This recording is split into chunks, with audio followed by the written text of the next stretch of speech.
My name is Alex, and I've spent the last 6 years traveling for work. That means I've stayed in hundreds of hotels, some nice, some absolute nightmares. But only once did a hotel manager physically try to stop me from staying in a certain room. And it wasn't because it was dirty or booked or under renovation. It was because of what was still inside it. In 2019, I was driving from Raleigh to DC for a client meeting the next morning. Around 11:15 p.m., the exhaustion hit me so suddenly that I felt my eyes burning. I checked my GPS and saw that the nearest hotel was 5 minutes off the highway, a small place I'd never heard of. The building looked normal from the outside, old-fashioned red brick, a few flickering parking lights, but nothing sketchy enough to make me keep driving. Inside, the lobby was empty except for a single man behind the counter. Mid-50s, thinning hair, heavy bags under his eyes, the kind of man who looked like he had worked there too long. He greeted me with a quiet evening, like he was trying not to wake something sleeping somewhere in the building. I asked for a room, showed my ID, and he started typing. His eyes scanned the computer screen, and after a second, he said, "We've got availability. It'll be room 204. He printed the keycard sleeve, scribbled 204 on it, then paused. Not a normal pause. He stared at the number on the sleeve like he had written a curse word by mistake. Then, almost instantly, he grabbed a pen, scratched out the number so hard the paper tore a little, and replaced it with 214. "Actually," he said, not looking at me, "let me put you in 214 instead." I asked, "Okay, is something wrong with 204? He swallowed hard. I watched his Adam's apple jump. "No, just a maintenance thing." His tone didn't match his words, at all, but I was tired. I took the key card and went upstairs. The second-floor hallway looked exactly like every generic hotel you've ever seen. Beige carpet, outdated sconces, a quiet hum from an ice machine somewhere down the hall. But when I got to 214, my door was open about a foot. Inside, the bed was unmade, towels were piled on a chair, and a spray bottle of cleaner sat on the desk. It wasn't just not ready. It hadn't been touched since whoever checked out earlier that day. I sighed, walked back downstairs, and said, "Hey, 214 hasn't been cleaned yet. If 204 is empty, I really don't care. I'll take it." The reaction I got was instant and intense. The man's eyes widened, his shoulders tensed, his voice turned sharp. "No, 204 is not available." Not, "Sorry, it's booked." Not, "It's being worked on." Just a flat, anxious refusal. Before I could say anything else, he came around the counter so fast that the stool he was sitting on rolled backward. He grabbed a fresh stack of linens and practically jogged toward the stairs. "I'll have 214 ready in 5 minutes, he said over his shoulder. His behavior freaked me out more than I wanted to admit. I'm not easily spooked, but there was something wrong with the way he reacted, like I had asked to sleep in a condemned mine shaft. While he was upstairs, I wandered the second floor again, partly out of curiosity, partly because something in the back of my mind told me to check. That's when I passed room 204. The door itself looked normal, but the peephole wasn't reflecting light like the others. I leaned in closer. It was covered, from the inside. A perfect black circle of tape, cardboard, or something opaque. Whoever was in there had intentionally blocked their view of the hallway, and more importantly, blocked anyone's view inside the room. I stared at it, confused, and then I heard it. A quiet shift of weight on carpet. Someone had walked right up to the other side of the door. Slow, deliberate, like they had been listening for me. I stepped back instantly. I didn't hear breathing. I didn't hear a voice. But the silence behind that door felt occupied. I forced myself to keep walking, pretending I didn't care, but my heart was pounding hard enough that I could feel it in my neck. 214 was cleaned within minutes. The manager practically shoved the door open and insisted I take a look before he left, as if trying to prove everything was fine. I thanked him, locked the door, and tried to relax. The room looked normal, old carpet, dated furniture, but nothing that should have made me uneasy, except I couldn't stop thinking about 204. Why had the manager reacted like that? Why was the peephole covered from the inside? Why did it sound like someone walked up to the door when I passed by? I ended up turning on the TV for background noise, scrolling my phone, and eventually falling asleep around 12:40 a.m. At 2:13 a.m., I woke up to 3 aggressive knocks on my door. Not polite tapping, not drunken pounding. Knocks that sounded like knuckles slamming against wood with force. I lurched awake, heart pounding. I waited, listening, but no one said anything. I approached the door slowly and looked through the peephole. Nothing. Empty hallway. Except, down the hall, the door to 204 was now slightly open. Not much. Maybe an inch or two, but enough to see total darkness inside. I stared at that thin gap in the door for way too long. Then I whispered, "Screw this," and backed away. I left the TV on, sat on the bed, and waited. At some point I must have dozed because the next thing I remember is my alarm going off at 7. I packed faster than I ever have in my life. Downstairs, the manager was at the desk again, looking even more drained. I walked up and asked him directly, "What's going on with room 204? He didn't answer at first. He didn't even look up. His fingers hovered above the keyboard, perfectly still. Finally, he quietly said, "We don't rent that room." I asked, "Then why is there someone in there?" He shut his eyes like he was bracing himself. "There isn't," he whispered. "We sealed that room last year." I felt a chill move across my back. "Then who opened the door?" The man didn't respond. He just shook his head slowly, breath trembling a little, and said, "Please don't ask any more questions." I checked out and left without pushing him further. As I drove away, I kept looking in the rearview mirror at the hotel shrinking behind me. I've been in creepy hotels. I've heard strange noises. I've seen weird guests. But this was different. This felt intentional. Like something in room 204 was watching. Like it didn't just want privacy, it wanted attention. And if the manager hadn't stopped me from taking that room, I don't think I would have made it to the morning. My name is Darren, and this happened in 2021 when I drove from California to Georgia for a job relocation. I'd been on the road for 2 days already, sleeping in my car the first night and in a cheap motel the second. By the third night, I didn't care where I stayed. I just needed a bed and a shower. Around 11 p.m., somewhere in eastern New Mexico, I pulled into a budget hotel right off the interstate. The kind with a faded blue sign, half the bulbs burnt out, and a front desk clerk who looked like he'd rather be anywhere else. The parking lot was nearly empty. That should have been my first warning. Inside, the lobby smelled like mildew and deep-fried food. The carpets were worn satin patches, the wallpaper peeling at the corners. But like I said, I didn't care. I was exhausted. I checked in, took my key, and went to room 118. The room looked exactly how you'd expect. Loud floral bedspread, buzzing fluorescent light above the bathroom sink, AC unit under the window rattling like it was barely holding itself together. But there was something else, something I noticed immediately. A square metal vent above the bed. It didn't match the room.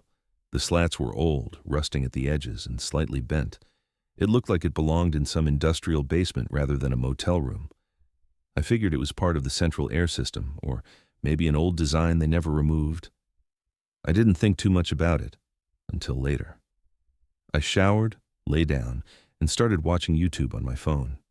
The AC clunked every few minutes, but that was normal for older units.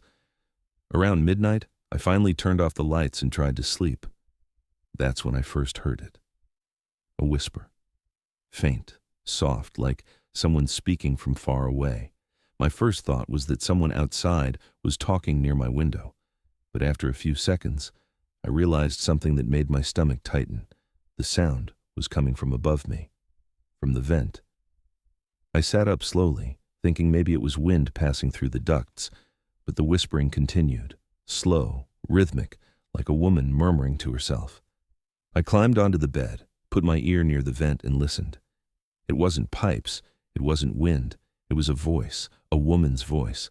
I couldn't make out words, but the tone was wrong. It wasn't conversational. It was like she was reciting something, or chanting, a low, steady, almost hypnotic murmur.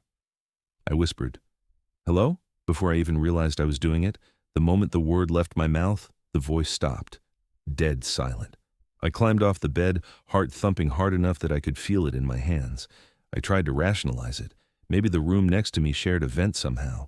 Maybe the people in the next room were talking and it was just echoing weirdly. But deep down, I didn't believe that. I grabbed the phone and called the front desk. A bored voice answered, "Front desk." I said, "Hey, I think there's someone in the vent, or the duct or whatever is above my room. I can hear a woman talking." There was a moment of silence. Then the clerk said, "Sir, we don't have ducts." "What do you mean?" I asked. "Each room has its own AC unit. There's nothing above you except roof insulation. That vent is decorative. It doesn't go anywhere." I stared at the dark slats above me. "That can't be right," I said. "I can hear someone, a woman." He sighed like I was wasting his time. "Sir, no one is in the walls. No one is in the vents. It's a design from the 80s. The vent isn't functional. If you want a different room, I can check if we have one." I wanted to leave right then. But it was past 1 a.m. I was exhausted, and the thought of repacking everything felt unbearable. So I told him I'd stay. I turned the TV back on for background sound, but I kept glancing at the vent every few seconds. I didn't hear anything for the next hour. Eventually, I drifted into a jittery sleep. At around 3:58 a.m., I woke up to something I will never forget. A scream. A woman's scream. It blasted through the vent like someone had suddenly pressed their mouth against the slats and let out a full-force shriek of pure terror. High-pitched, raw, desperate, like someone begging for help. I fell off the bed, scrambling backward. My heart felt like it was trying to rip out of my chest. The scream lasted maybe 3 seconds, then cut off instantly. No fading, no drop-off, just silence. I grabbed my shoes and ran out of the room barefoot, sprinting to the lobby. The night clerk jumped when I burst through the door. I yelled, "There is someone in my vent! Someone is screaming!" He blinked at me, confused, then annoyed, then concerned. He reluctantly followed me to the room, rubbing his face like he couldn't believe he had to deal with this. When we opened the door, the room was quiet, completely still. I pointed at the vent with my hand shaking. "Get a chair," I said. "Please, open it." He sighed, grabbed a chair from the hallway, and climbed up. He pushed on the slats, expecting them to open into a hollow space, but they didn't. They pushed inward an inch, then hit solid resistance. The clerk frowned, pushed again, then pried harder. Finally, the vent cover snapped off the screws and fell into his hands. Behind it was nothing. Just solid drywall, no duct, no hollow, no space for airflow, no way a voice could travel through. He stared at it, baffled. This vent doesn't lead anywhere," he said. His voice was trembling now. I said nothing. I didn't have words. I was too busy staring at the empty space where the scream had come from. I packed my stuff in less than a minute and left. As I turned in my key, the clerk didn't try to stop me. He just whispered, "You're not the first person to say they heard her." I walked out into the early morning air with the sun barely rising, got in my car, and didn't look back. I drove 6 hours straight without stopping once. Even now, years later, I still hear that scream sometimes when I close my eyes. High-pitched, desperate, echoing from a vent that wasn't a vent. A voice trapped somewhere it shouldn't be. A place that wasn't supposed to exist. And I don't think she was screaming at me. I think she was screaming for me. My name is Jordan, and I'm a traveling field technician. Most of my job is spent driving from small town to small town, fixing equipment in places people forget even exist. That means I'm used to the weirdest hotels and motels you can imagine. I've dealt with drunk neighbors, screaming matches, strange smells, even a raccoon once. But nothing prepared me for what happened at a roadside lodge in Nebraska in the winter of 2022. It was late, close to 1:40 a.m., and snow was falling so hard my wipers couldn't keep up.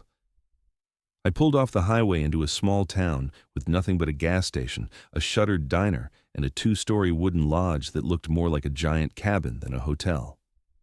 The vacancy sign flickered in red. The lobby was empty when I walked in, except for a small bell on the counter and a guest book from the 1990s. The place smelled like old fireplace logs and lemon cleaner. I tapped the bell once. A few seconds later, a woman came out from a door behind the desk, mid-40s, pale, tired eyes. She didn't smile, but she wasn't rude, just distant, Sorry, she said. I was in the back. Long night. I told her I needed a room just for the night. She took my ID, typed something into an ancient-looking system, and slid me a paper key sleeve with room 12 written on it. As she handed it over, she hesitated. Her fingers tightened slightly against the card. "You're sure you only need one night?" she asked. I nodded. "Yeah, I'll be out early." She inhaled slowly, like she was debating something. Then she simply said, "Okay, room 12. If you need anything, press 0 from your room phone. Don't use the hallway phone."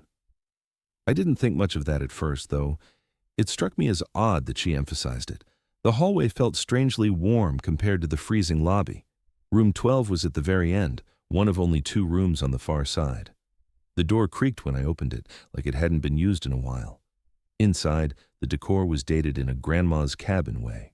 Floral curtains, thick quilt, a small wood dresser, and a wall-mounted analog phone next to the bathroom. What instantly caught my attention, though, was the smell. Not bad, not good, just something I couldn't place, like damp carpet mixed with something metallic. I turned on the heat, unpacked, took a hot shower, and settled in. I was so drained that I fell asleep instantly.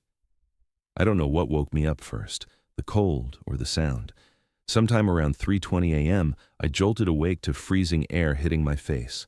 My room heater was off. Not broken, it was physically switched off, even though I knew I turned it on before bed. As I sat up, I realized I wasn't alone in the silence. There was a noise, a soft, rhythmic tapping. From the wall behind the headboard, I turned on the lamp. The tapping stopped immediately. At first I thought it might be the pipes expanding in the cold, but then something happened that made my skin crawl. The tapping resumed, but now it was coming from the opposite wall near the bathroom. Then the wall by the door. Then the ceiling. Like something was circling the room. I whispered, "Hello?" before I could stop myself. The tapping stopped. For a second, then something tapped back. 3 slow, deliberate knocks. On the inside of the wall, my chest tightened. I grabbed my phone, checking the time. 3:27 a.m. I didn't hear voices, no footsteps outside, nothing that suggested another guest messing with me, just knocking from inside the structure. I went to the room phone, remembering what the clerk said about press 0. My hands were shaking a little as I dialed. It rang once. The woman answered immediately, like she'd been waiting for it. "You're in room 12, she said quietly, before I even spoke. I swallowed hard. "Yeah, there's knocking, from the walls. I think something's wrong with the room." She didn't respond right away. I could hear her breathing, slow and steady. Finally she whispered, "Listen carefully. Stay in your room. Do not open the door for anyone. No matter what you hear, don't open the door. I'm coming down." The call ended.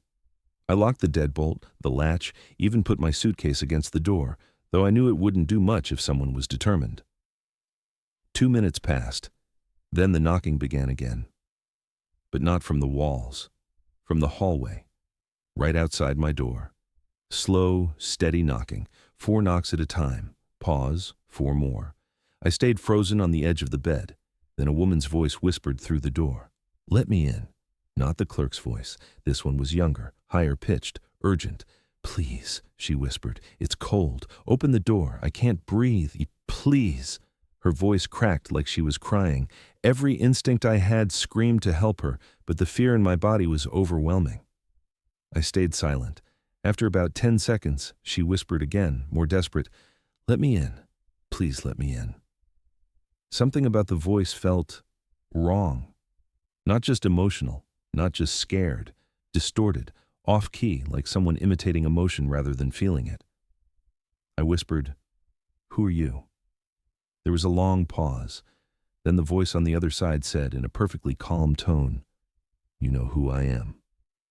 My blood went cold. I took a step back, staring at the door like it was breathing.